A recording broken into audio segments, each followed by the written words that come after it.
You're welcome on in. Endswell Boxing. As always, it's my privilege and pleasure to be in your ears for the duration. Irish Boxing Podcast. www.endswellboxingpodcast.com is the website where you'll find all the previous episodes. You'll find a new blog. And 083 351 5250. Anybody feels like texting, keep it real. As we say, be nice or be quiet. Before we dive headlong into the episode as usual, wanted to just give two special mentions for two very different reasons, but both connected innately to the boxing family.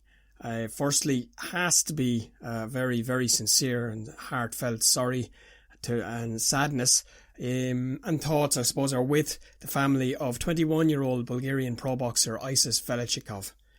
Sadly, he passed away round about the fifth round of his fight in Albania last weekend, and of course thoughts and prayers and whatever else you'd like to offer up and send his direction and his family direction, very, very much so with him. And it's just heartbreaking again to hear of it in such close, at any time, but of course in such close proximity to the two previous warriors who have just passed. So please remember Isis Velichikov and his family in these times as well, if you can. And for different reasons, and on a happier note, of course, one of our very own, our homegrown Olympian, Stephen Donnelly. Take a bow, my man, take a bow. What a way to win. There's no bad way to win, but if you're going to go and win in style, you got to go into a tournament Ultimate Boxer.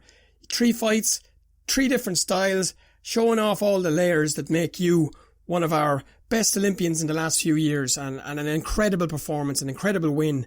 Brilliant to see one of our good guys back in where he belongs, doing what he does best. Stephen Donnelly. Not going to go too far into it or too deep into it, because I'll let you into a little secret. Stevie might be on here next week. He will be on here next week. He's away on a little bit of a holiday. Reached out to him, and he's going to be on here next week. And we might might have Paulie Malignaggi as well to join us. Don't hold me to that. We're working on it. Kieran McIver has given me a hand out with that as well. Maybe we'll get Kieran in as well and we'll have a deep dive on it. Brilliant episode to come next week, hopefully. Stevie, well done again, mate. Delighted for you. Really am truly delighted for you. And it turns the whole game back into your hands now. And long may that be the case. Best of luck to you going forward. Going to do some shout-outs now. Comment recently. How come you keep doing shout-outs? Answer. I don't really know. A bit of crack, first and foremost. And then I suppose it's like a nod, a thank you. Just to everybody for it has to be a two-way thing. Seamus McDonough, of course, former Irish boxing pro and star. Boxed, of course, Evander Holyfield amongst many more in his career. Regular contact with Seamus, and thank you very much. He now is involved in the public speaking industry, and he's in, of course, based in LA. I thought it was New York. It's in LA. And Seamus is in regular contact with me, giving me pointers and help. I do often forget that our American brethren don't always understand how quickly we speak. It can be hard to be understood across the water, so I'm working on it. I am working on it, Seamus, and I hope we can get there eventually. Oliver Cummings, thank you very much for your reply. Looking forward to that. John, Breen, Laura, Joe and the team and all the guys up in Breen's Gym as all, thanks a million for that, John. I will be in touch. I will certainly be in touch with the man himself. Pocket Rocket Wayne, busy couple of days for you, bro. Thanks a million. Always a thrill, as I said. It's one of those occasions when the phone pings, you look down and it's Wayne McCullough and you think, oh wow, yeah, good on it. But thanks a million for that, really enjoyed, and I'm learning a lot, I have to say, about things that I wouldn't have known. Looking forward to seeing you out and about the weekend. He's involved in the fights at the weekend, so keep an eye out there for our man himself. Kevin and Mare Boxing, chat to you soon. I hope I pronounced that right. It's either Mare or Mary Boxing. Thank you for that. And Fearless Boxer _7 on Instagram. Lady I reached out with, connected with the last week or so.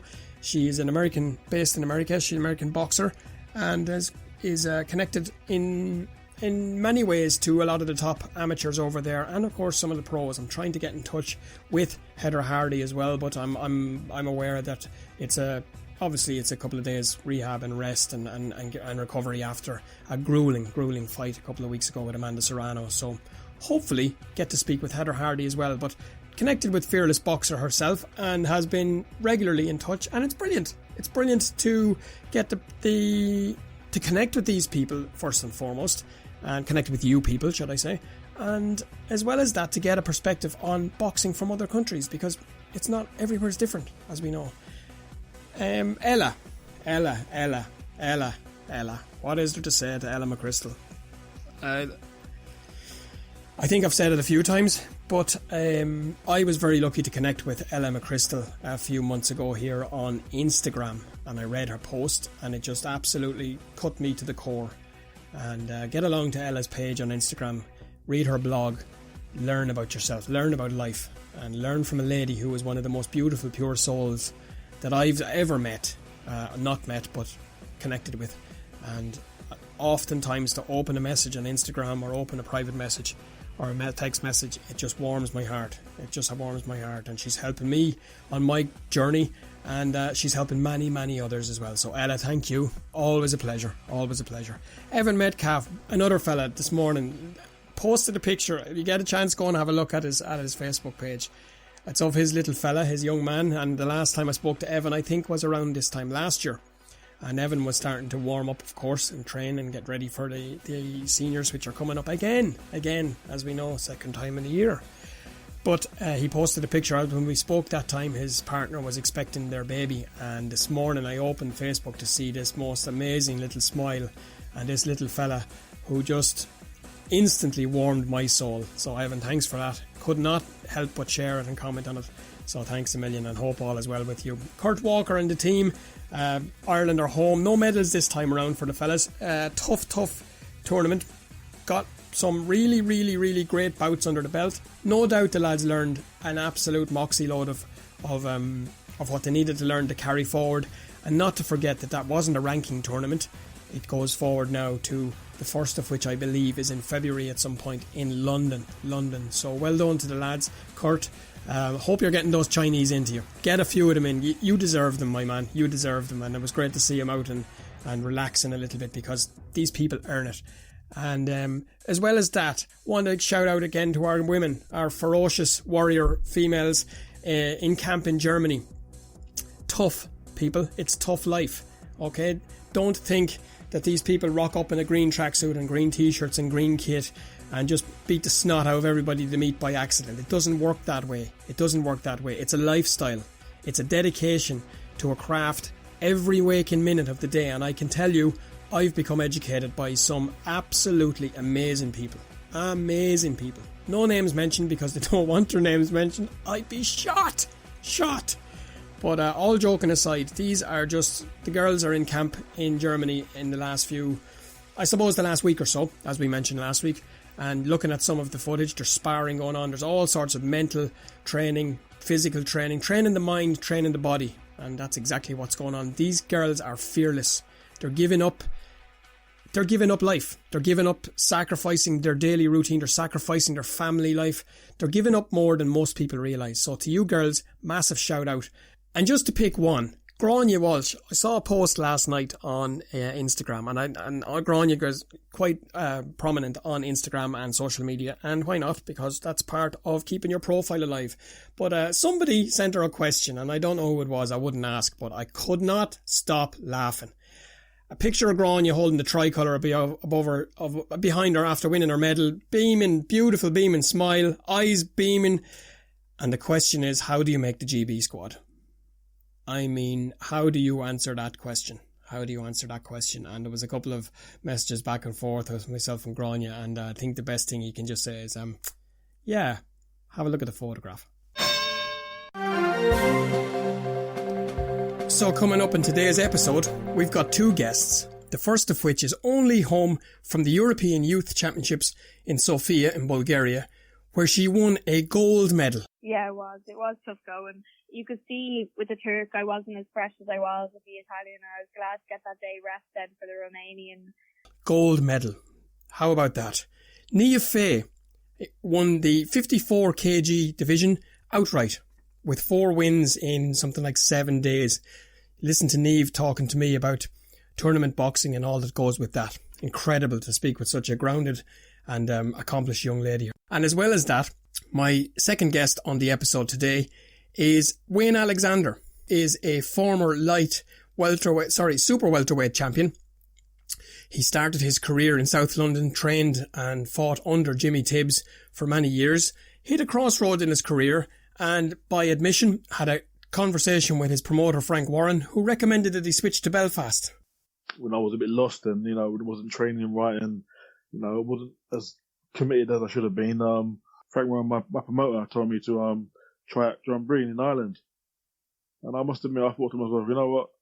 I'm not going to last 2 minutes over there, you know what I mean? And the rest, as they say, is history. Wayne was very giving of his time with me this week and had a great conversation with him. So you're going to enjoy that one also. We're going to have a look at the news, the reviews and the previews of everything that's coming up for Irish boxing and everything else that's going on in the wider world of boxing.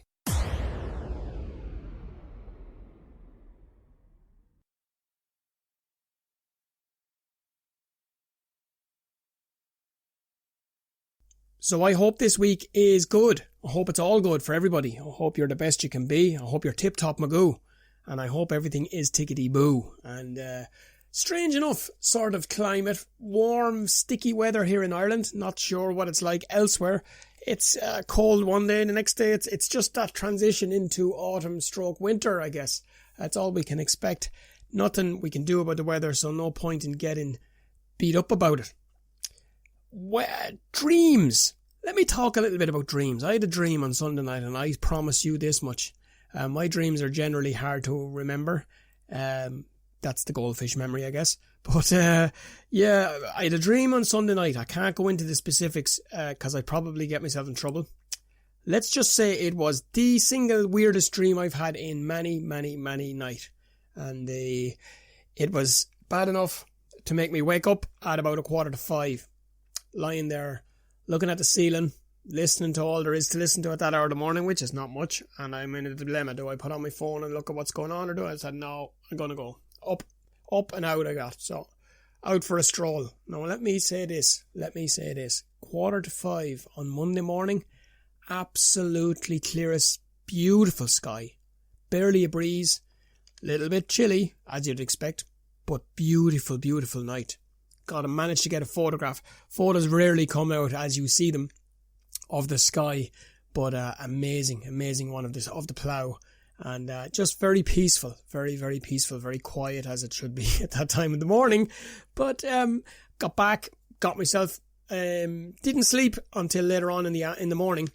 Managed to get about a half-hour power nap. But with me, at that point, I'm fighting a losing battle if I'm trying to sleep. And I know I'm not going to sleep. So I found it very therapeutic to get up, get out, get some air and just calm the mind a little bit. It was really, really cool. So the dream, that's going to have to stay in the vault because, there's very few know it. I think there's about possibly one other person knows what that dream was. And no way. What else was I thinking? Opinions. Something that's triggered me lately. This phrase, this craze, what shall we call it? This 3 words that seem to get everybody out of, or entitle them to say what they want. Well, that's my opinion. 3 words. It seems to legitimise, it seems to quantify and almost make sense of any outburst of interference or... Of course we're all entitled to our opinion. Of course we are. Absolutely. But most of us are inclined not to be so pushy with our opinions. We're not so keen to force our opinion down everybody's throat, to try at point, if you will, to change other people's opinions, because I really don't care enough about my opinion to want to force it on you or anybody else. And I make it my business, if I'm going to form an opinion, I always make it my business to try and educate myself to the max, to the utmost, before I do. No, I'm not saying, sometimes I look at something and I say, look, that's not for me, I'm not interested. And I'll come back afterwards, possibly, and say, I was wrong about that. It's something I have to develop, is being able to say, I was wrong, I shouldn't have done that. And but the other side of that is I'll never, ever, in a million years, if I didn't do something or if I wasn't culpable for something, am I ever going to take it? Ever. So that's just, I guess, a little bit of the makeup. But here's the big difference that with me personally and with people that I would say would be reliable, people I would count in my circles. My opinion is used or kept for the most part for the blog, for the podcast. Of course, I enjoy with close friends having a debate, having a discussion, maybe the odd argument. Let's say never anything heated or never anything, but you would argue the toss and leave it at that. Agree to differ if the case may be. Sadly, I won't say sadly, I don't know, is it rather annoyingly sometimes, there's a culture being bred right now. Of course there's social media warriors, absolute undefeated on social media according to themselves, and they're far too comfortable with purging their opinion on everybody and anybody at will and en masse. Indeed, yeah, of course everybody's entitled to their opinion, and apparently we still live in a free world where freedom of speech is, I don't know, is that true? You could say that, you couldn't. It depends on what angle you look. That's another day's debate. For me, I'm not going to force my opinion on anybody. I'm just not. I'm just not. Even if it comes to Man United Liverpool, I'm just not. Because there's no point if you're having a debate with somebody and you realise that their opinion isn't going to change. Why waste your time? Why insult them? And why waste your time? I'm not going to force it. I'm just not. I'm not going to shout you down. And I'm more sure as shit I'm not going to try and force my opinion on you. But in return, I don't expect that to happen to me. I don't want to listen to someone trying to change my opinion. I don't want it forced on me. Sometimes I ask for something to be explained if I don't understand it. But I'm not sitting there to be preached to. I'm not sitting there to be shouted down or standing or anywhere else. And there is nothing worse to me than an unqualified or uneducated opinion. Nothing worse than an uneducated opinion. It's like some people you will speak to, and we all know these people. We all know somebody who will, somewhere along the line, they know everything. No matter what it is you talk about. If you talk about that bucket of striped paint that you bought last week over, I know you can't buy striped paint, but just bear with me. No matter what you talk about, they will know all about it. Or they'll claim to. Of course it's bullshit. Of course it's absolute horseshit. They do not know, more often than not, that particular type. They know very little about anything. I don't form an opinion easily. I don't allow myself to get opined on anything and everything. I particularly don't. I just, areas of interest, I will have strong interest. I will absolutely put everything I can into figuring out and all that. But other than that, I won't waste my time or anyone else's time on pretending to know that I know. If I can, I will help, and if I can. To me, that's the key. I'll always ask advice, but I'm only ever going to ask advice from people who I know what they're talking about. And I'm never, ever going to take advice from somebody that I wouldn't ask. I'm never going to take an opinion from somebody that I wouldn't ask advice from. Ever. Just never. But we seem to be infected and surrounded by that sort, who will never, like, whether you ask them for advice or not, they are going to tell you no matter what. I just like to learn. I love to learn about stuff that interests me, and I love to get that from source, from the best I can. Public opinion and the popular culture and all that, it doesn't interest me. No more than political correctness, that fake world and all that, doesn't bother me. What people think about me or anything, I don't care. Genuinely, I've said this over and over and over again. It's taken me many, many years to get to that point, a comfort level. The particular type who run with the pack and shout from the loudest and most public and make themselves the most heard are generally the ones, the barfly, the small mind, the gibberish, which is commonly referred to in the real world as bullshit. But I suppose to round it out, and I don't know where this comes from, it's just a little thing that I suppose popped into my little mind. The world is a big enough place, I guess, for all of us. It is a big enough place. There's absolutely more than enough room for everybody to survive and to live and to eke out their existence. I forever want to learn about stuff, as I said, that interests me, and I always want to speak to people who know more about more. As I said, the trendy opinions, public opinion, common public opinion, and the court of public opinion, shall I say, doesn't interest me. Not in the slightest. I have no interest. I do not care if that lad over there is laughing at me or she's laughing at me. I don't care. I just don't. I really don't. You can say what you like. Don't take that either as a rant. It's not a rant. I don't even know where it came from. It's just something, I guess, that was on the top of this little old mind of mine on this clammy, kind of warmish Wednesday evening. Saying about the week that's been and the couple of days, it's been a funny start. It's been creative, very creative. I find I get these phases where I suppose you'd call it flow, where stuff comes to your mind and you start getting it out of your mind, start writing it down. So you're filling a couple of blog pages ahead of time, so you can release them as you need them. Same with content. You're coming up with concepts for content, reaching out to speak with guests. And music, I find myself listening to a lot more music. I listened to a Stevie Wonder song the other day, Please Don't Go, and it absolutely blew my little mind. I mean, blew it, exploded it. And there's a gear change in the song. Hang on, let me see, I'm probably going to get in trouble for this, but let me just hold on a second.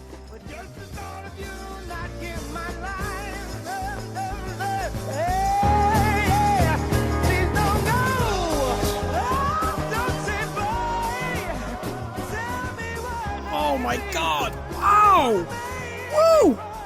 Okay, right. Stevie Wonder, if you by any chance ever manage to hear this Little Irish Boxing podcast, I'll have your babies. Oh, Jesus. I will have your babies. Incredible. I don't know what it is about. I don't know. I love Superstition. I just love all the classic songs. I hadn't heard this one before, and when I just cannot get it out of my head. I can't stop listening to it. And that particular point of the song, I got caught at the other day at a set of traffic lights. In my little mind, I was in front of thousands, probably millions. And God help the lady in the car. I'm sorry. I don't know who you are. I don't know anything about you, but my God, what a sight. I'm sure I was in mid-flight, full flight, headphones in, absolutely giving it welly, and loving every minute of it. And just, I love when I find the song happens a lot. Another one I've listened to this week, it's a little bit too heavy for this, Man of Wars, and then I might use it as a soundtrack for the upcoming Celtic Clash. But again, just triggered a lot lately by music and creativity, so don't know what it is, can't explain it. Maybe Ella might be able to help me out. She seems to be able to point me in the direction for all these things, but it's brilliant. Have to say, I'm loving it. Moving on to my guest. Speaking of triggered, and speaking of amazing, and speaking of everything good there is about this sport, Niamh Fay is a young lady who has it absolutely all ahead of her. She's only just off the plane from Sofia in Bulgaria. She's taken a gold medal in the 54 kg category, and she is absolutely singing. She's absolutely smashing it. And it's just brilliant.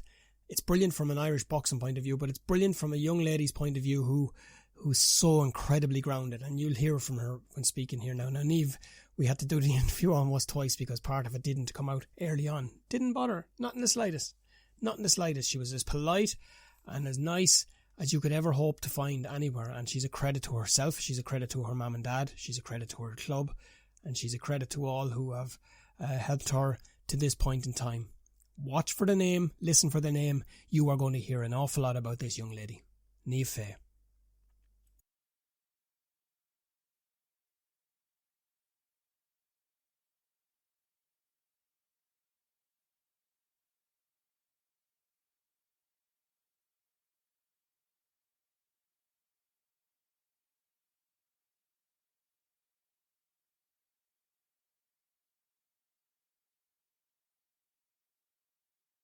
The Croatian, did you know much about that Croatian before you go into the fight?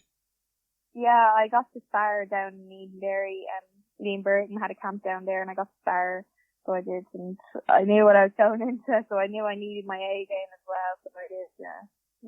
Style going into the final, you had you had the 3 fights. You'd won over Italy, you'd won over Turkey, you'd won over Romania. Busy 3 fights in 4 days, wasn't it? Yeah, it was. It was tough going. You could see with the Turk, I wasn't as fresh as I was with the Italian. I was glad to get that day rest then for the Romanian up to the final. And do you find, Neve, the styles from each country, does it vary much? I knew the Italian was going to be stylish, you know yourself, and the Turk was going to want to come for me, which she did, and she wanted to have a go at me. Yeah, the countries are, you know yourself, they all have different styles, and they like turning and twisting. Some difficult than others. When you find your way onto the national, when you start boxing for Ireland, you would have boxed a certain style to get yourself to that level. Does it change much then when you become part of the national setup? Would they adapt? Would you have to change little things? Well, I try and always add to your toolbox, as I say, add to your toolbox with different combinations and stuff like that. But they do, you know, obviously my style works for me, and they just adding it to it. Like I don't really like feinting. No. Bringing in, which you know I wouldn't really do that in the club. But you have to. It's great to get all this information from other coaches and get their styles and perspectives and things. And then you get to see other champions at different weights and different levels and different groups. So you get to take a little bit into, and then you can adapt those if you find something that suits yourself. But by and large, then your own style is you're an aggressive, come forward fighter. You enjoy the offense, but you're not too bad in the back foot either. To be fair to you, is that something that must take a lot of work? Don't like going back though, no. For an offensive fighter. Is that something that you do have to work a little bit extra on, the footwork, the backwards, the on the back foot?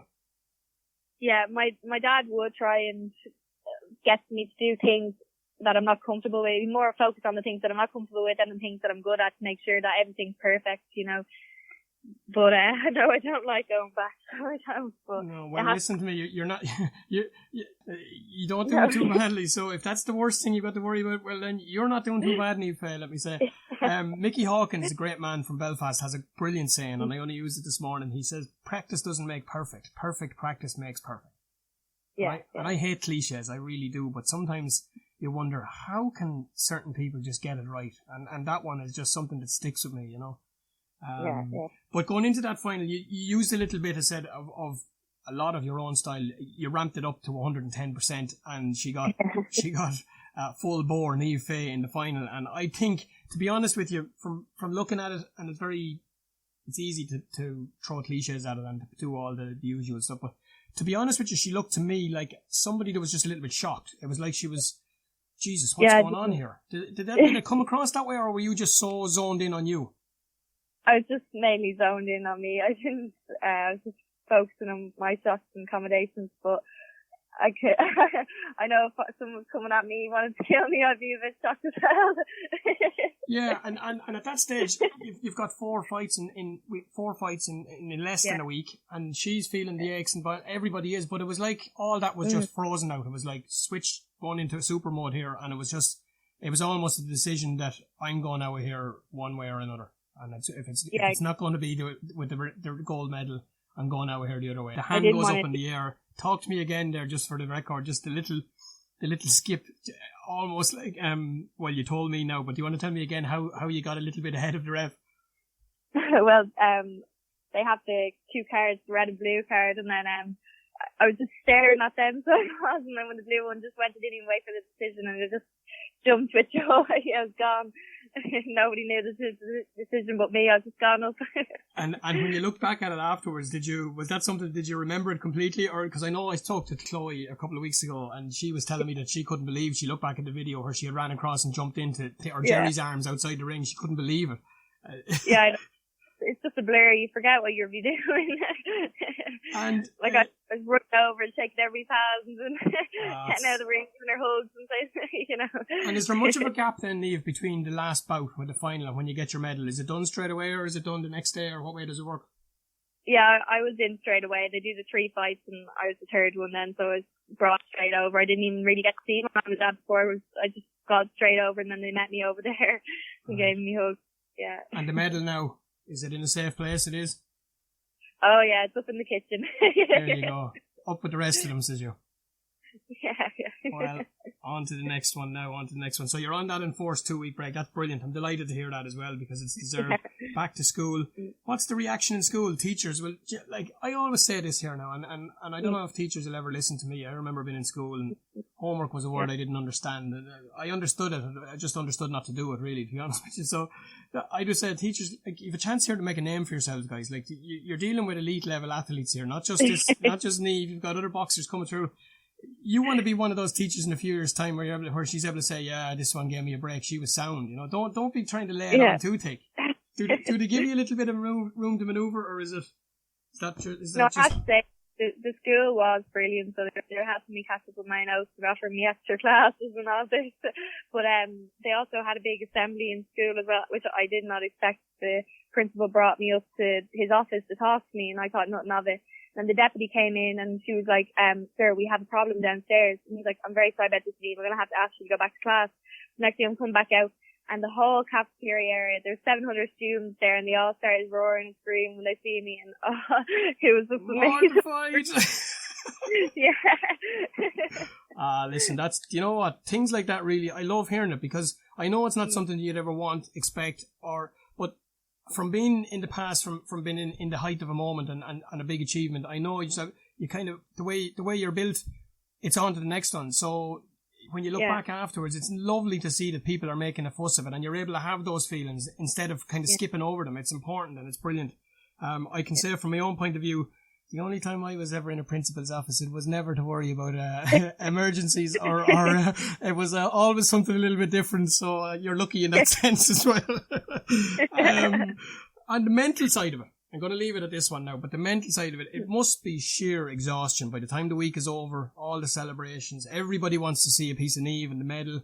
Not that you're complaining because you're too humble, you're too decent, you're too nice. It must be just amazing just to close the door, throw the feet up on the couch and just do nothing for a while. Yeah, I'm glad to have my break, alright.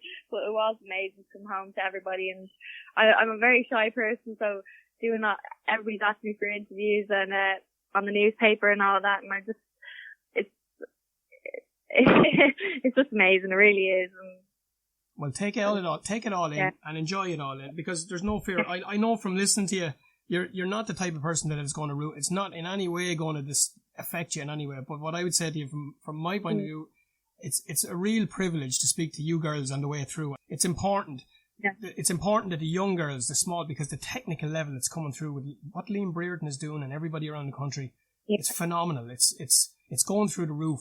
We've got our own role models here, and that's what you are in every shape of it. You're a credit to your mum and dad, Gary and Sharon. You're a credit to the IAB, to your club. You're a credit to yourself.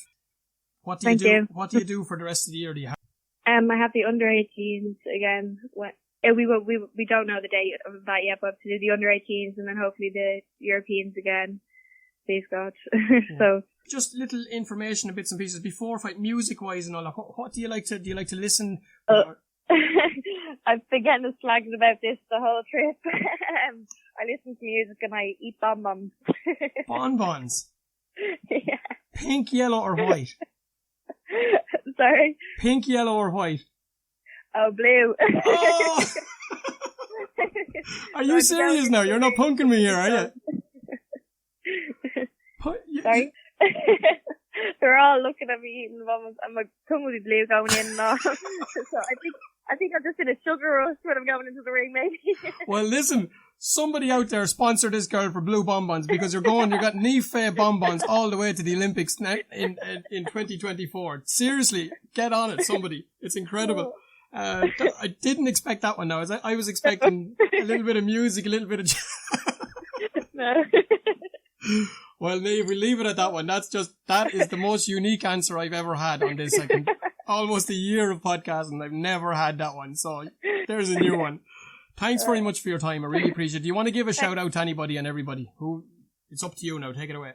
Everybody puts the work in for the girls down in Ballybockle, doing the homecoming for people in Swords Boxing Club, Nikki and Karen and my dad, obviously, as well as my mum. So yeah, everybody, the family and the medical team, all the medical team to get you right in between the fights.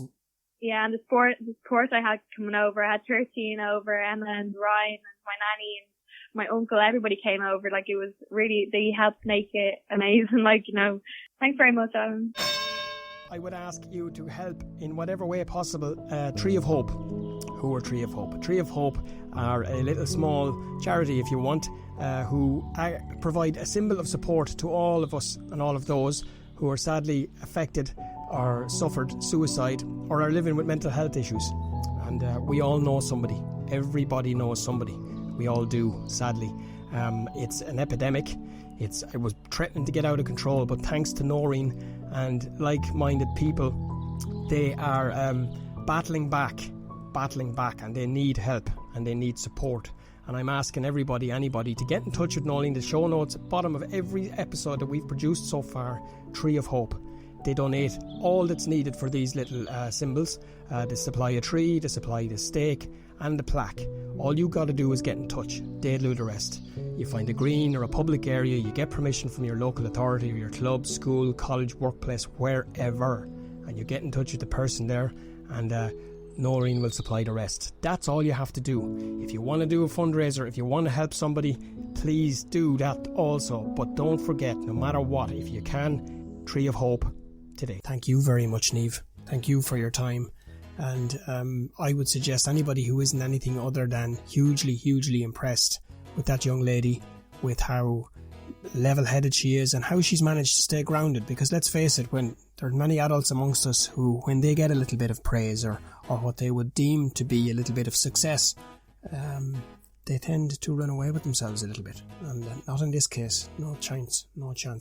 It was a real joy to speak with you, Neve. I enjoyed every minute of it, right up until the very last minute, and I'm deadly serious. If there's anybody out there, anybody works for a sweet manufacturer or confectioner or whatever you call them, wholesalers, get on that opportunity. Young lady going all the way to the very top of her game. Blue bonbons it is. You've got a chance. You've heard it here first. But thanks, Neve, again. Really enjoyed it. Really did. And before I go to my interview with Wayne Alexander, it just reminds me a little bit of, I'm doing some research right now for a series of podcasts with women in boxing. Been looking a lot at my favourite female boxer of all time was Lucia Riker. Just a phenomenal boxer, all round gifted athlete, beautiful lady, very spiritual, very gifted, very everything. She just had it all. But when it came to the boxing ring, an absolute ferocious lioness. And I suggest anybody who hasn't seen or heard of her, go have a look at her. But also, I've been looking and listening a lot to Heather Hardy, of course, who had that reversal recently to Amanda Serrano. And Heather is something of a role model, not just to young girls, but in general. You can look up to her and see the qualities that she possesses. And it reignites the debate, of course, between the pay differentials between male and female athletes.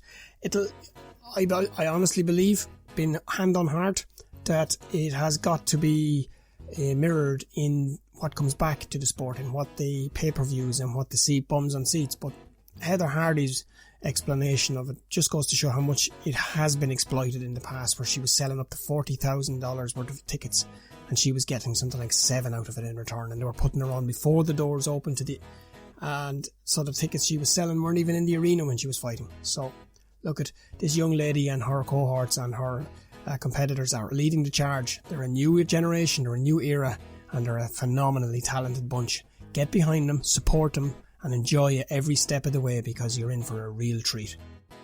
Wayne Alexander turned professional in 1995 after a distinguished amateur career.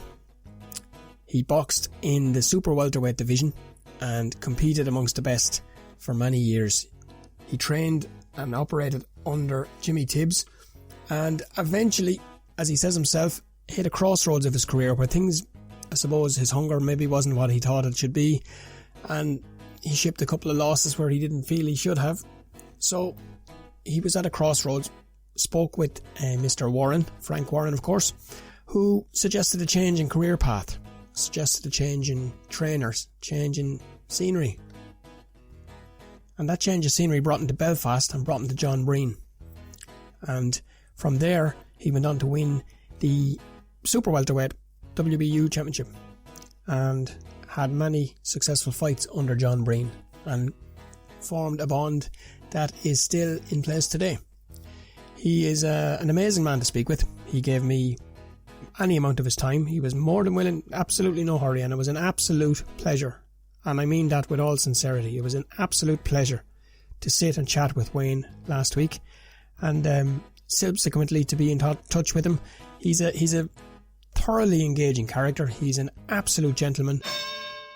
Like, as an English guy, you always think about the troubles, and you know what I mean, and like, I don't want to go over there, you know what I mean, it's not for me. And I remember flying over Belfast, to land at the airport, thinking, fucking hell, Wayne, you ain't gonna fucking last more than fucking a weekend, mate.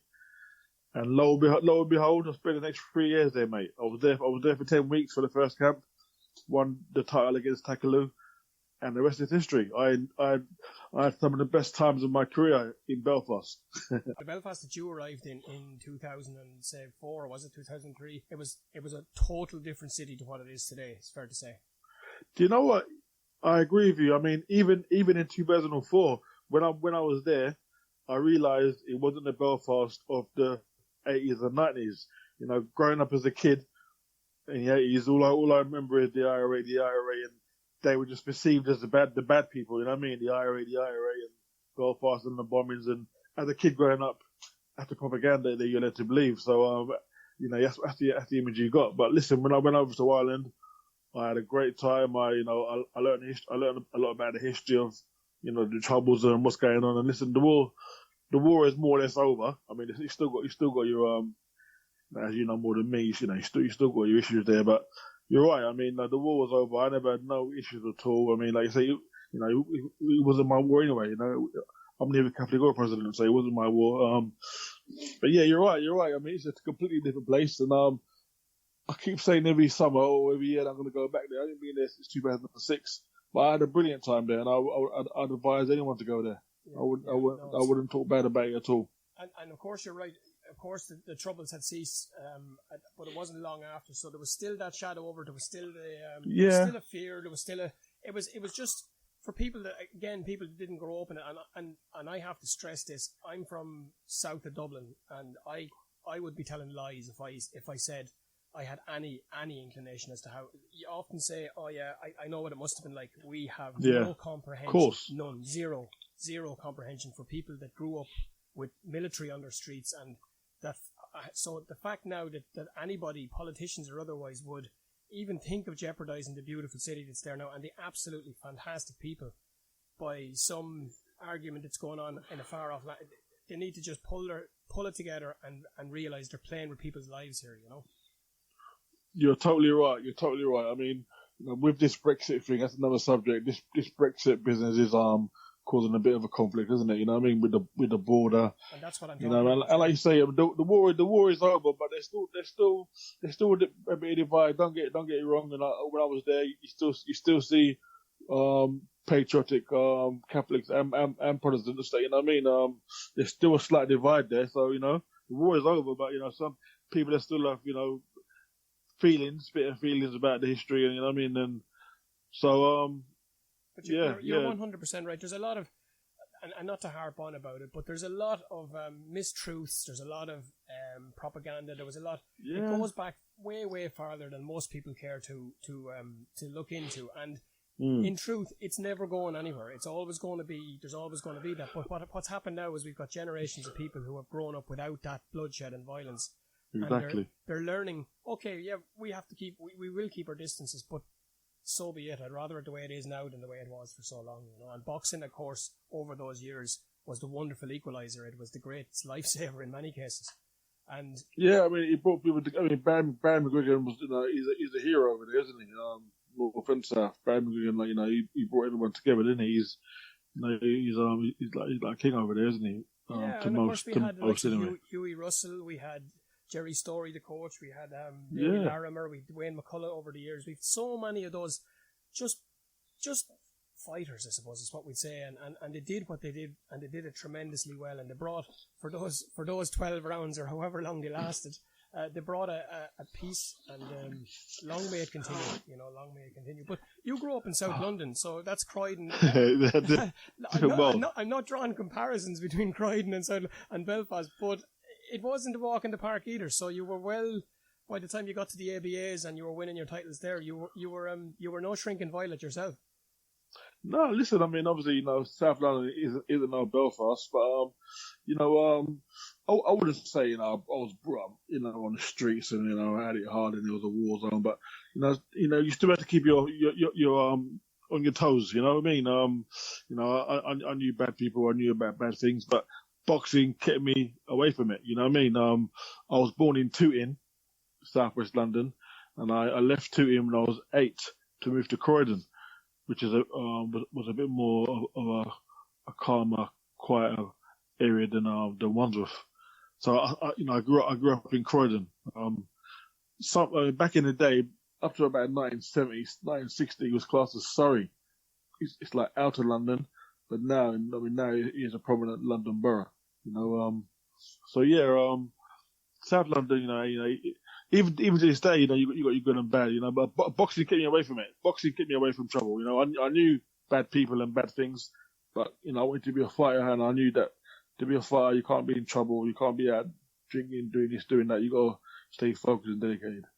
There's bad everywhere. Everywhere you go, and the best places in the world, you're going to find it. If you really want to find it, you're going to find it. It's just the way it is. And in those dark places, and in those places where there are rough and tough and people who you find the most beautiful people, you find the most honest, and in amongst it all you do find them as well. And yeah, you hit the nail on the head there. You can find good people in bad areas and you can find bad people in good areas. You're totally right. I live now in quite a conservative area called Ruislip, which is in Hillingdon. Oh, very good. I've been here for the past 4 years, which is like, it's borderline Hertford. Yeah, but like I say, it's a very quiet area. But I'm pretty sure if I want to find bad stuff or do bad things, I could do. You know what I mean? So yeah, you're right about that. You could go to the smallest little local pub in the smallest village in the world somewhere, and you could find the corner of the pub where there's dark goings on. So it doesn't matter. Exactly. We choose to live different. We choose how we go, and we captain our own ship. And that's, I suppose, when from a boxing point of view, you came across. Stuff I often like to look at is when an amateur turns pro first, and I always look at those first 3-4 years, and I had Paulie Hyland on with me this week, a great conversation with him, and he made it very clear that those first 3-4 years are essentially your apprenticeship, whether you're a block layer, whether you're a carpenter, and in boxing, that's where you learn that it's a total different sport. Is that fair to say? Definitely, yeah. You're learning your trade. I mean, there is a big gap between the amateur code and the professional code. I mean, the prime example is you're going longer rounds. And it's a business. It's your career, it's your life. You know what I mean? So you've got to take it a lot more seriously. I was with Jimmy Tibbs for the first 8 years of my pro career. He's a well-established, world-renowned trainer. And the first 3 years I learned a lot with Jimmy. I sparred with ex-champions like Chris Pyatt.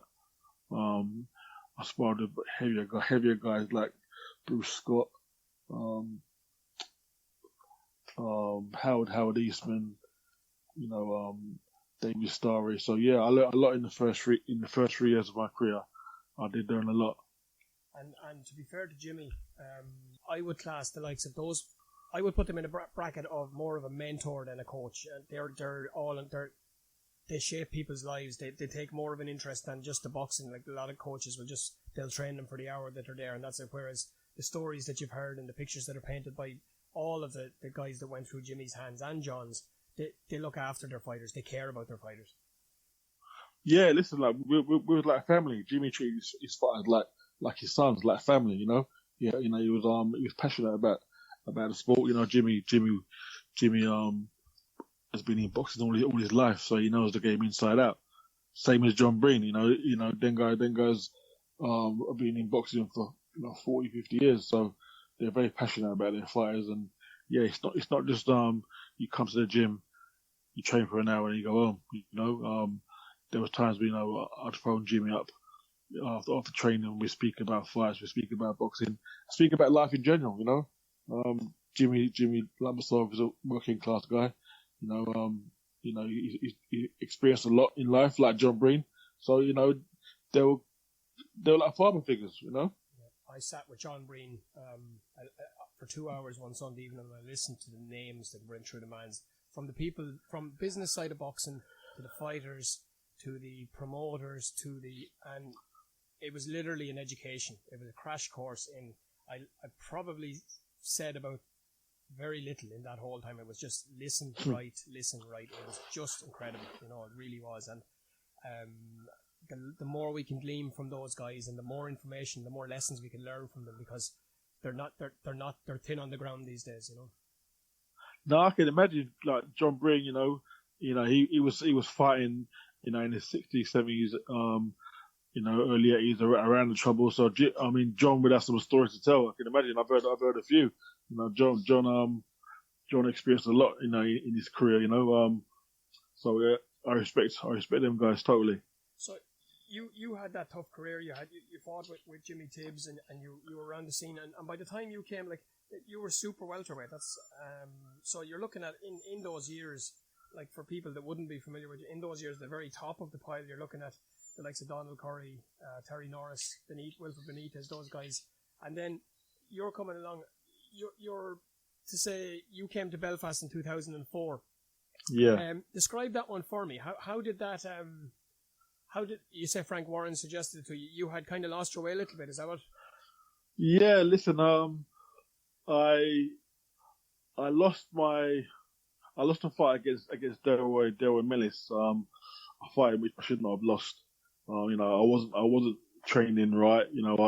I lost 2 stone in 6 weeks to make the weight. I just wasn't dedicated enough. And, I admit, everyone that knows me would say Wayne's biggest trait was I was lazy.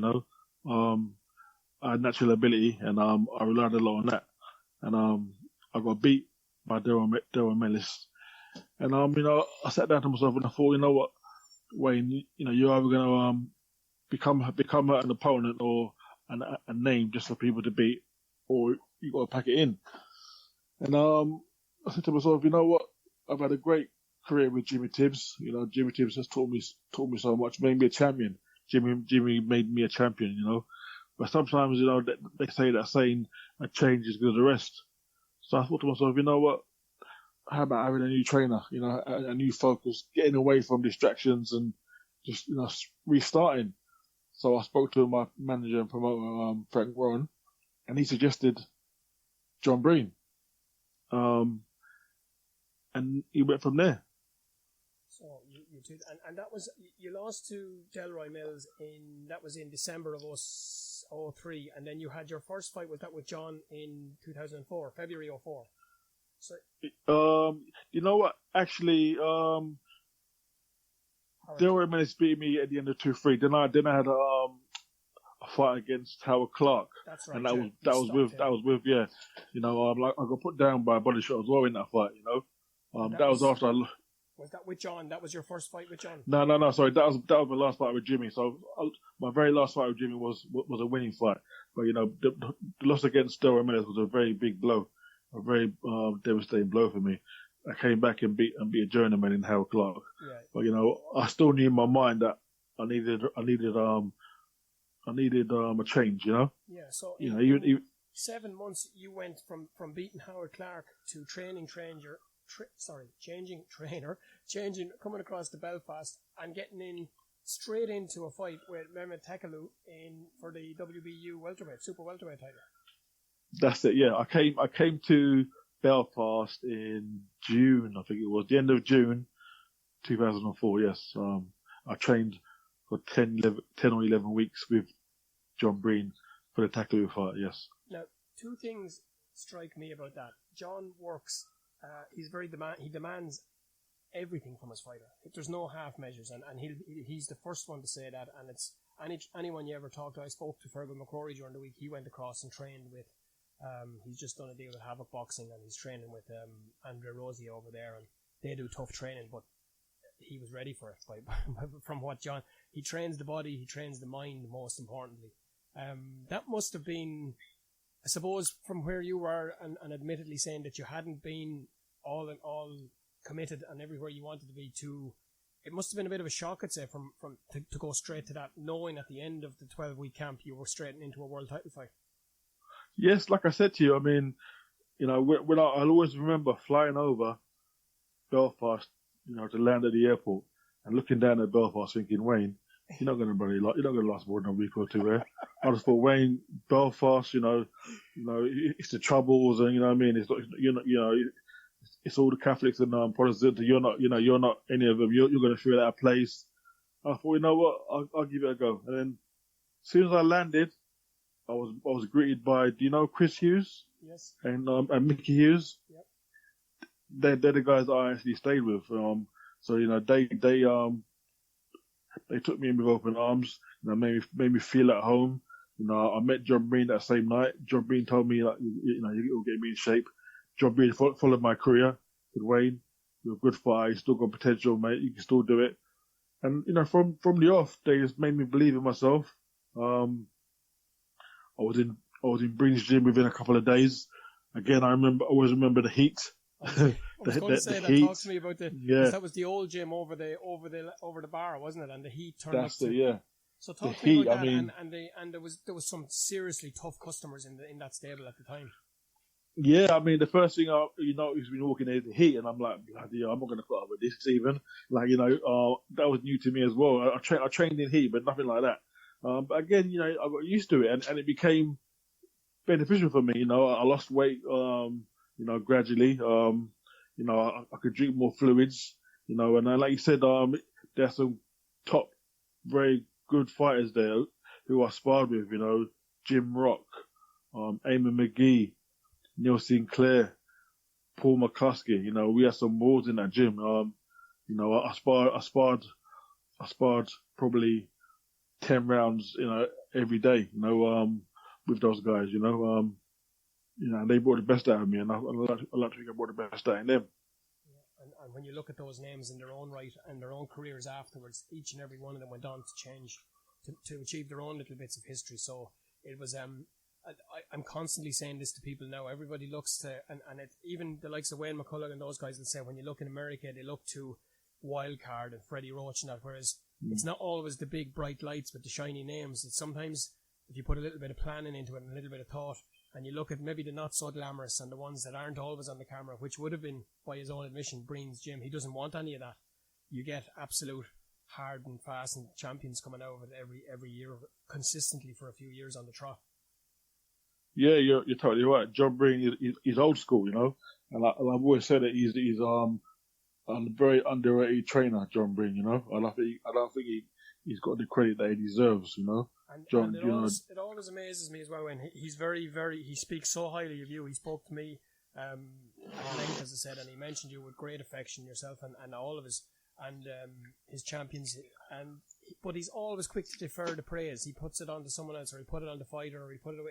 It baffles me, you know, because in this current era where opinion, quote unquote, everybody has these famous opinions, and they all have these, and they're all very quick to tell me, you, and everybody else. He's a man whose opinion he would be, if he chose to, he'd be entitled to have his opinion out there all the time, and he chooses not to at all. Yeah, he's a very, very humble man, too humble. You know, I'll always say it to the day I die, if it wasn't for John Breen, I wouldn't have beaten Takaloo. You know, if it wasn't for John Breen and that 10-week, 11-week training camp, I would not have beaten Takaloo. You know, so that says it all. Now, that Takaloo fight, I looked at it there this morning just before I called you. Sometimes before I interview, it depends on, I suppose, if I'm being honest, it depends on mood, or it depends on where I'm thinking. Okay. Sometimes I like to look at stuff before, sometimes I don't. With yourself, I had known some of your background, I did a little bit more, but I kind of chose this morning, and I just looked at the Takaloo one, and I've watched it in the space of about 10 minutes. I must have watched it 10 times. I thought, wow, you know, there's so many things in that. And then hearing the story now, there must have been, I suppose, talk to me about it. When you land that shot, our first thing came into my mind was, is he playing possum, or were you actually hurt when you landed it? Listen, mate, you know, I've told the whole world so many times I was hurt from that body shot. You know, I can visualize it now. You know, back in Takaloo on the ropes, I threw a right hand. Now I throw on the right hand, he's countered me with a left hook to the body. You know, took the wind out of me. I backed up, yeah. I would have gone down if he hit me again. If he hit me again, I would have gone down. That's how it was. But I see that he was coming to finish me off. I see that, you know, he had a slight little smirk on his face to say, you know what, I've got you now. And, you know, he laid his hand down, his left hand down to throw his own left hook. And I rolled, you know, I shot that, I learned from John Breen and Jimmy Tibbs, you know, I rolled the left hook and he landed straight on the button, you know, and I always remember, I'll never forget, as soon as I landed the shot, it kind of everything went into slow motion. It's like it was a surreal feeling. It's like I could never really explain it properly. But as I landed the shot, it kind of went into slow motion for about 2 seconds. I knew that was it. And when I went to the corner, I'll always remember I took a massive gasp of breath where I was that winded, you know. So I don't know how I stood up. When referee raised it off, I took a massive gasp of breath, you know. And that was it, you know. It's just unbelievable, you know. You couldn't write it. It's unbelievable. Listen, though, that's just painted the perfect picture of it. But when he caught you with that shot, and as you said, it took the wind out of you, and it's hard for John will always say when a fighter can't breathe, he doesn't have his legs under him. It's the most dangerous place in the world to be. At that point, when the shot lands, and it's probably from an outsider's point of view looking in at it. Is that where the mental toughness comes into it? Is that where, as you said, if he'd hit me once more, but instead of taking a knee, you're looking for the opening? And you can see, I think if you recall Jim Watt saying his head is open. But, and you could see Tekaloo was seeing what Jim Watt was seeing almost. Did it slow down for you, or was it literally fight or flight at that stage? Listen, it was the will to win. The will to win was so intense, you know. I said it time and time again. I would rather have died than lost to Tackler. It was that personal, you know. And I again, going back to John Breen, the training that I'd done for that fight, you know, thousands of press ups, thousands of body work, you know, using the medicine ball, you know. And one thing about me, you know, I've got a heart of a lion, you know. I'd rather die than lose a fight. That's how much it was to me. Losing was not an option, you know. Losing was not an option, so the shot hurt me, but more full tackle because again, in hindsight, if he'd slowed down and backed off a bit, you know, and took his time, it would have put me down probably. But you know, he came steaming in. You know, he came steaming in thinking I was totally gone, which I was half gone, you know. Yeah. But I saw him coming to finish me off, you know, and I had the mindset to let him walk onto one. Yeah. So you know, like I said, it was just the will to win, like. My will to win is second to none. You know, losing to me is not an option. It was like your whole career path to that point had just led to that right button. And you see, John, the camera pans back to the two of you in the corner directly. Is he checking that you're okay? Can you remember the words, or was it just get your breath, kind of breathe? Do you know what? Funny enough, when I went to the corner, you know, John got up and I think gave me a hug, and I looked around to Takaloo, and I initially thought he's all right. I'm not going to lie to you. I thought he's all right. And I went over towards him, and John Breen put me back. You know, because when I look around at Tackler, he was on the floor still, obviously, and he had all the paramedics around him. So I kind of went over, and John pulled me back. You know, that I can remember. Yeah, because John's again a scenario of a coach, and we've seen it with Buddy McGirt lately. You've seen the ups, the downs, the tragedies. John was there with Kieran Farrell and that over the years as well. So. The value of a mentor in the corner that knows what he's protecting his man all the time, you know. And also, like you say, Tekaloo was a fighter that John would have had many run-ins with Jim Rock. He had with Eamon McGee a few years later, so he would have been glad to get that one over him as well. Yeah, that was that revenge for him because Tekaloo knocked out Jim when Jim was getting on top. I watched that fight the other day actually. Yeah, Jim was doing well, and then he was caught by overhand right. Another powerful knockout. Yeah. But like I said, John pulled me back, you know, because you know he wanted the paramedics to do their job. And then I was glad Takaloo got up and you know recovered well. I never wanted to hurt an opponent ever. You know, knock him out, yes, but not hurt him. You know, I mean, long term. So I was glad he got up and you know he was well. And jumping off the sheet here as I look at it, it's the very first fight in the back next must have been a plan all along. You wanted to get that one back. You had to correct that one. Is that fair to say against Delroy Mellis? Yes, oh, definitely. I asked Frank, to get that match. I was quite embarrassed about the defeat. I mean, Delroy is a nice guy. I know Delroy, but he was a journeyman and a good journeyman, a guy that not many guys could stop. Respect to you And for that as well. All the champions, all the top guys, when they do take a loss, it's hard enough to get over, and they do, but it's always along the line. You look at it and you think somewhere along the line they get it back. But you went on to defend it. You defended 3-4 times. You had a lovely career with John. You had, as you said, it was the beginning of an era. But question always I like to ask as well for a world champion: how much of a difference does it make for when you're preparing to a fight, going in as a champion, world champion, or going in as a contender? Yes, yes, but basically you want to still be a champion, don't you? You want to against Thomas McDonough. He was the favorite again. He was a younger fighter than me, undefeated. So you want to stay champion. So I think you're more hungry. They say as a champion you got to fight like a challenger. So I was just hungry to keep my title, to defend my title. So I think you probably fight more. Yeah, no, it's because sometimes you'll see and you'll hear, but I suppose you had your career to that point. You had seen enough of the downside of it, so you were sure you were in the right place mentally. You had the right mentor, coach. You were in Belfast, so all things were just in the right place at the right time for you in your career.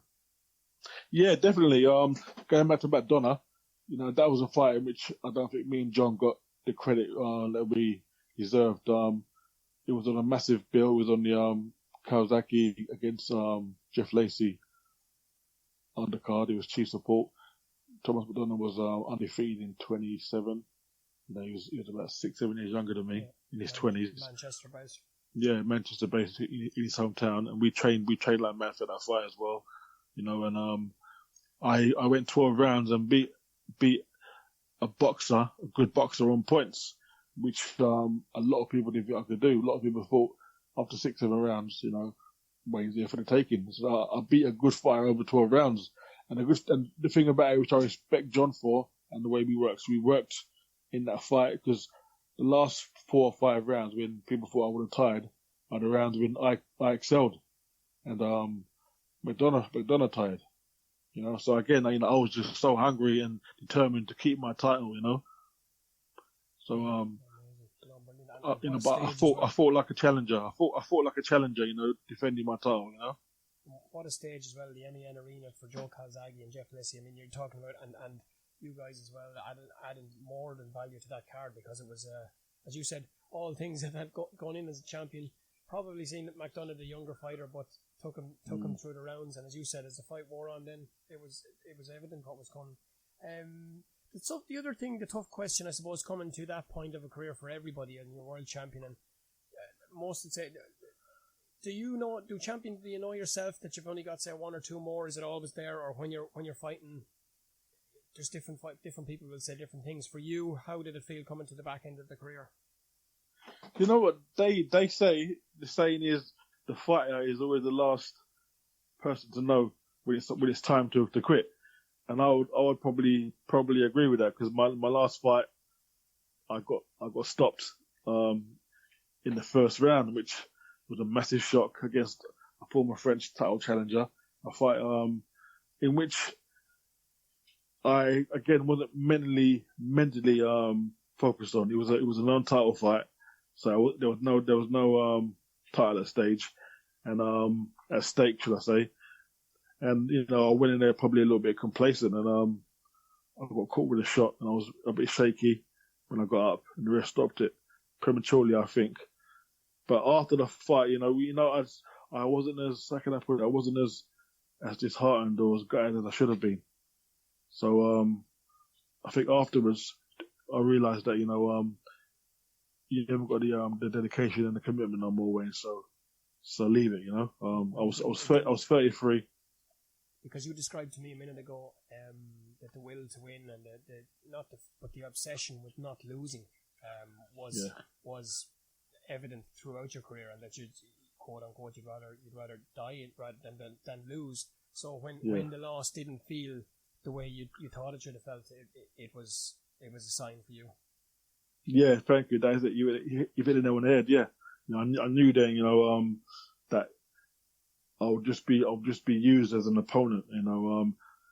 I'll give you a little example. About 2-3 months later, I was offered a British title challenge against Jamie Moore. Jamie Moore's a man that I respect and I've got a lot of time for. But 3-4 years before that, when we offered them the fight, they didn't want it. So basically, I was offered by about 2 or 3 top fighters, a fight which they wouldn't have taken 3 years before that. So I knew that. I mean, I knew I had a good chance of beating them, but it would have been a 50-50 fight. You know what I mean? Yeah. Where 5 years ago, I knew I would have been 90% sure of beating them, or 100% sure. And your career, when you finish, you 24 wins, 3 losses, and 18 KOs, and that's something to be proud of. You were former world champion, you're ABA champion. You've done it all the right way. You did everything in order. You had your years in between where you, as you say yourself, it wasn't the way you would have seen it, but I suppose from the moment, it made that moment when that left hook landed on the button with Takaloo, it made everything come together just at that perfect moment.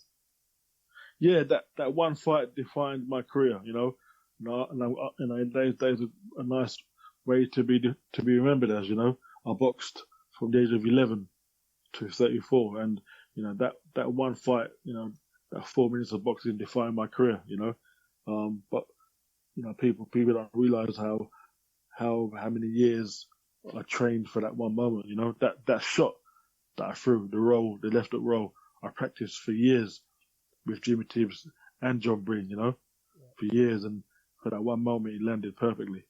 And I just, something I'm looking at here on stats are great things. They can be used to make things look good or look bad, or sometimes they can be made to cover up a lot, but the stats will say you had 27 fights, you had 103 rounds, and I often laugh when I see that, because if it was just that, you probably could have doubled it. It's the camps, it's the endless rounds, it's the endless miles, it's the wear and tear, the heartache, the cuts, the bruises, the breaks. It's all of that goes that there's no stats for. Every fighter will tell you, the damage is done in the gym. I've done thousands of rounds in the gym. That's where the hard work is done. Like you said, the bag work, the pad work.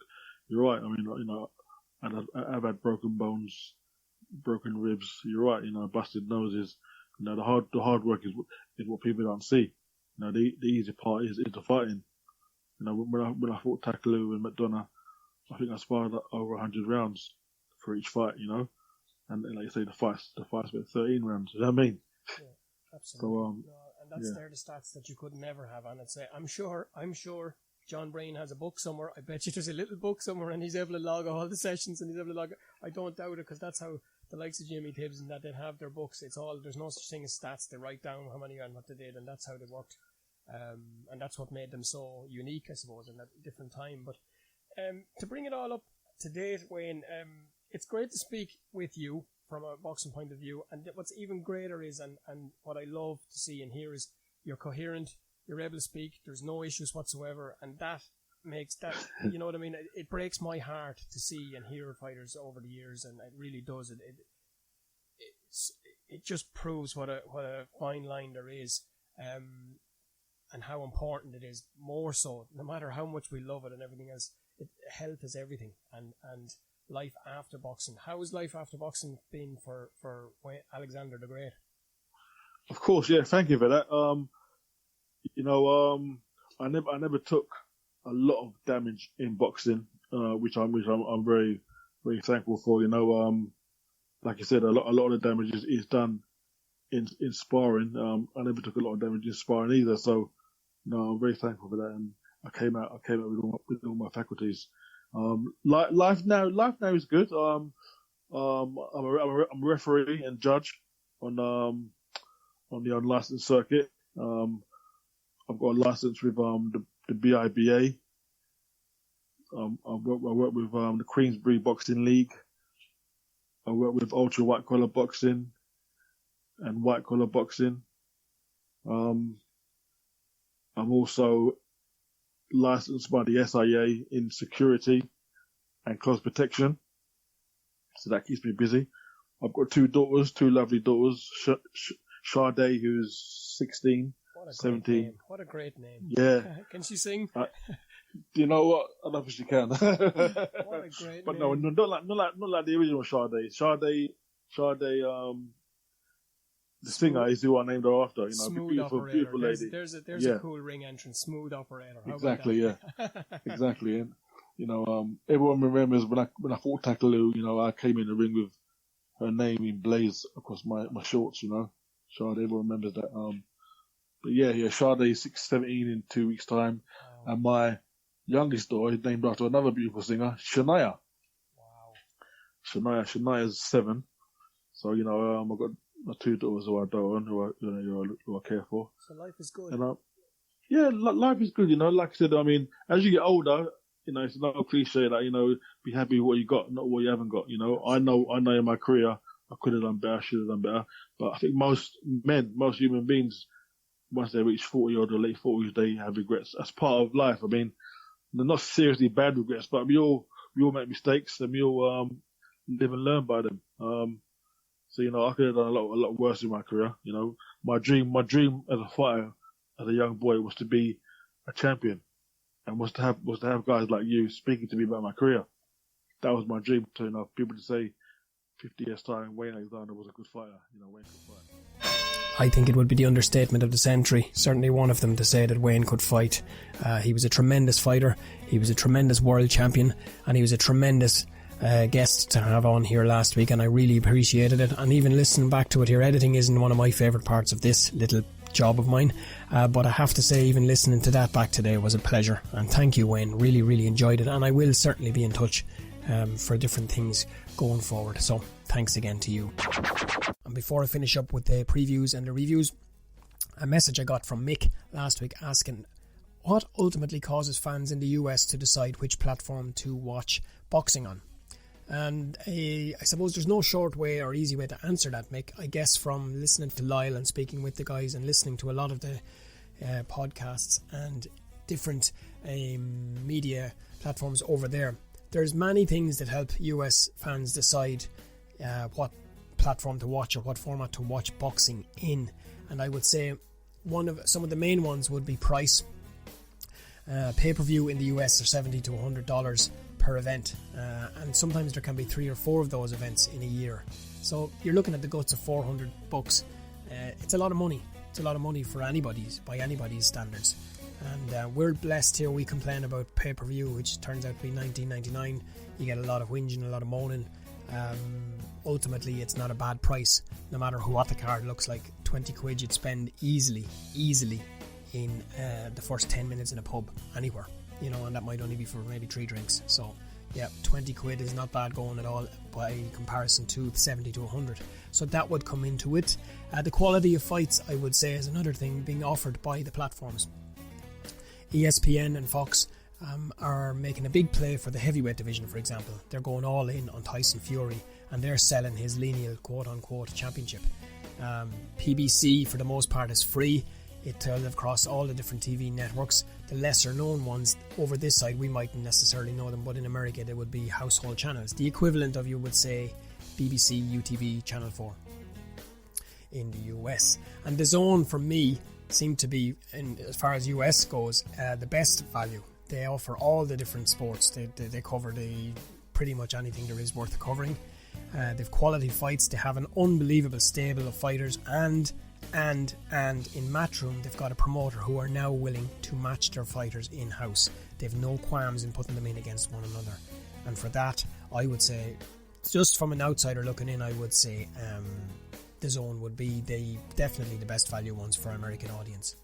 Thanks again to Lyle for his time last week. Really, really enjoyed it, and I'm going to have a look now at the news and what's coming up, and then we're going to close it all out. So we'll finish up with all the news pertaining to Irish boxing and indeed world boxing. Paddy McDonough makes his comeback after, I believe, almost 2 years. He's on a matchroom card in Newcastle next month, or in November, yep. He's in tough against John Docherty, I believe, the Commonwealth Games bronze medalist. Tough fight there for Paddy. He's training, of course, with Stephen O'Rourke in Inchicore, so we'll keep an eye on that one, see how that plays out. Paddy Barnes and Jay Harris, of course, on the 11th of October in the Ulster Hall, will not now be for the EBU title. Won't be for the EBU title for whatever reason, not 100% sure why. It will possibly be for the IBF Intercontinental, and Paddy, of course, never shy his way and never want to shirk the media. He basically says it's a rubbish belt anyway, doesn't want it, quite happy to fight for the IBF. And more luck to you, Paddy. We'll be behind you all the way, all the time. Olympic silver medalist John Joe Nevin had a points win last weekend in Cardiff. Very low key card. It slipped below I have to say, I'm ashamed to say it, I missed it last week. I didn't realise, I forgot completely, and I apologise, John Joe, for that. But it was a good win. He's gone to 13-0, and let's just hope, I keep saying this and I really do mean it, I really hope John Joe now can push on at some point and just get some sort of momentum behind him and deliver that unbelievable potential that he has, and talent and skill. And what a hell of a nice fella he is too. I will never forget sitting behind his folks in the stadium all those years ago as he was going winning. He was pretty much untouchable at the time, and it was just before they went to London, and what a hell of a nice family they were too. So shout out to John Joe's family and everybody else. Let's hope he can build on that from here. The ongoing saga between Anto the Apache Kakachi and Sam Bone looks like we might get the third time lucky. They're saying now November in Cardiff. It could be the co-main, or certainly chief support to Liam Williams and Chris Jenkinson. So we'll watch and we'll hope. So I hope the Apache is still flat out, still doing what he does, and stay patient, my man. It'll come eventually for you. The Gobby one himself, Archie Sharp, has claimed Deco Geraghty is chinny. Okay, yeah. Ahead of their Royal Albert Hall fight on Friday night. Deco could be accused of a lot of things, but chinny? I don't know, but I'm not a massive fan of Archie Sharp, and he's a bit of a mouth on him, and not a massive amount behind. He certainly has a lot of potential, I guess, but I suppose he's doing what he has to do to get arses on seats. So yeah, let's see. Hope Deco can shut him up there anyways and prove him wrong.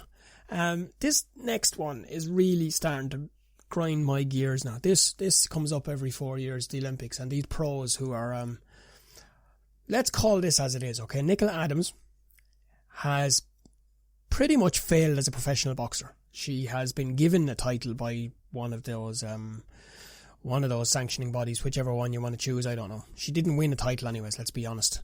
And now she's deciding she's probably going to try, because she's made an arse of her career. She's moved to America, she's moved back. She's given little or no time or regard to a career which needs it all and more in those early years. And I tell you what finished Nicola Adams for me was early on after going pro. She couldn't even be bothered to do media work herself. She had a partner, or whoever she was with at the time, doing interviews for her under the guise of Nicola Adams' partner. And I'm sorry, but that ain't good enough for a world champion, and it sure as shit ain't good enough for a prospect. So I don't want to see Nicola Adams anywhere near an Olympics. I don't want to see Delphine Pursoon anywhere near an Olympics. These people are looking for second easy options. They're looking for a way back. And no, you've had your go at it. It didn't work out. Don't be looking for the easy way back, okay? And hopefully someone will close that door, leave them out where they belong, and let them sink or swim where they are right now. Luke Keeler finally put his playground spat behind him. Looks like he's going to move ahead in the Glasgow Arena in November 16th. Chief support, I believe, to Lee McGregor versus Cash Farouk. Hopefully so. I don't want to see or hear any more about McGregor and him. It's just stealing column inches. It's keeping everybody relevant. And news I got myself a couple of weeks ago. Hope I'm not getting anyone in trouble by this, but Dennis Hogan was in touch with me a few weeks ago, and he told me the fight that was coming up, and it seems that it broke last night. Dennis Hogan will now take on Jamal Charlo at 160 for the middleweight championship of the world. How about that? Having been robbed outright of his title against Jaime Munguia, who promised all the sun, moon and stars, and then of course took his belt and ran for the hills. As I quoted on the website and on the blog recently, all four coat and no knickers is Munguia, I believe. He did all the talking, and at the back of it all then did nothing. So big shout out to Dennis Hogan. Looking forward to catching up with you really soon, my man. Massive respect to you, and a massive, massive fight for Irish boxing and for Dennis Hogan personally. Jermall Charlo is another step up for him and Len Rushton, and I'm telling you now, do not back against Dennis Hogan. At your peril back against him, and do not sleep on it. Listen to what he says in the run-ins to it, because I will never ever doubt him. He told me last year, if you might recall, in the 12 weeks before the Munguia fight, he told me how that fight was going to play out, and it did. It did. Play by play. So, respect to you and well done, and can't wait to chat to you soon. And a special congrats as well, of course, to Dylan McDonough. The Dublin bantamweight last week went to Scotland, got his win under his belt, back on track now. Well done, Dylan. Big shout out to you. Really, really, really happy for you. Nobody puts in, and nobody could ever accuse Dylan of not putting in the effort or the work. He's a tireless worker. He's a hell of a nice fella. And I tried to get in touch last week, but I left it a little bit too late. So really, really happy for you, Dylan, and for the family and everybody in the team as well. Well done to you. Well done. In the bigger picture, I suppose, the boxing world, we're looking around at Gary Russell Jr. Seems to have popped his head up for his annual showdown. He comes out once a year, maybe once every 18 months. Doesn't fight that often, shamefully. Sadly and shamefully, he's an amazingly talented boxer, but Al Heyman likes to pay him not to fight, I think, more so than fight. He's come about calling out Leo Santa Cruz, would you believe? And generally fights, as I said, when he feels like it. And for all of a sudden, he seems desperate to cash in or try and draw some attention from the massively popular Leo Santa Cruz. Don't know what it was all about. It was a little bit of a silly spat. He put hands, or he took some sort of a selfie with Leo's dad and coach and put some sort of a stupid post up on anti-social media. Just a clown, really, when you think about it, sometimes the way they carry on. He's slipping into obscurity, which is a sad way to go for somebody with such talent. And we'll see how it goes, or see if it plays out. I'm not sure. Leo Santa Cruz is very much the architect of his own destiny. He decides what he's going to do. He doesn't play to such rubbish, but we'll see anyways. Keith Thurman is out of the fight with Mosacito Lopez, and not 100% sure what happened. I believe it's an elbow injury. So one time has fought his one time for the year as well, and that of course being the loss to Manny Pacquiao. Not sure what the injury is or how it happened or when it happened, but he's off now, I believe, anyways. Jojo Diaz was in last weekend in a tough one against Jesuit Cuadrado. Diaz, he recently moved up to 130, of course, from 126, and Cuadrado has been he's been a decent opponent for most over the years. Massive respect, and he was expected to test Diaz, and it didn't happen. It turned into quite an easy one for Diaz. He beat him, and what's going to happen next, I don't really know what's going to happen next. I think it could be, they're saying possibly Jojo Diaz against Tevin Farmer. Could it be Diaz against Concio? Jeez, I get these names right yet. Diaz against Concio. I don't really know. Probably the money fight is Diaz against Farmer, and then maybe a Concio. Time will tell on that one, but it'll be an interesting couple of months in the 130 division anyways. And the last thing, I suppose, on the bigger scale is the Angulo versus Quillen fight last weekend. Alfredo Angulo against Peter Quillen. Peter Quillen is another amazingly talented fighter in PBC under Al Heyman, who has made an absolute moxie load of money by taking step-asides. Unbelievable. When you think of the Peter Quillen that boxed Andy Lee, and probably got a generous decision against Andy Lee, I have to say. I know it was a tough fight and everything else, and it was a good start for. But he was in last weekend against Alfredo Angulo, which is came seriously well prepared. Angulo, who is training, of course, with Abel Sanchez up in Big Bear. He peppered Quillen right from the out. He came out of the gates like a bullet from a gun. Massive bodywork, huge right looping shots over the top. Quillen was backing up the whole time. He kept backing out in straight lines, never changed the plan, never changed anything, backing away, and it looked like Sanchez, it didn't look like it was a case of Abel Sanchez game plan just worked to a treat. It's sad, I guess, in a way, from a Quillen point of view, when you think of the talent that he was and the class that he had, but I guess it's a matter of choosing whether you want to make all the money or you want to make a career and a reputation in boxing. And I guess for him, he has chosen to make the Benjamins, and Mr. Heyman has looked after him in fine style. Where does he go from here? Who knows? Not for me to say, to tell anyone or suggest anyone should or could hang them up, but might not be the worst idea in the world. That's about it for this episode. It's a little bit shorter, little bit shorter, not much, but slightly. We're working it back. Wanted to just give one last mention. Gary Fay was in touch with me, of course, dad and coach of the European gold medalist Neve. There's a meet and greet on this Sunday, the 29th. It's in Swords ABC, and you can go along there. You can meet the European gold medalist herself, Niamh Fast Hands Fay. And there'll be pictures, there'll be chats, there'll be selfies, there'll be the medal will be there, and there'll be all sorts of boxing talk and everything else the coaches will be about. And I understand as well, Gary tells me reliably, that there will be lollipops given out by Fast Hands herself. New nickname, I believe. Or could it be? Or maybe that was always the name. But I'm sure there has to be bonbons there as well. There has to be bonbons as well. As I said, that's it for me for this episode.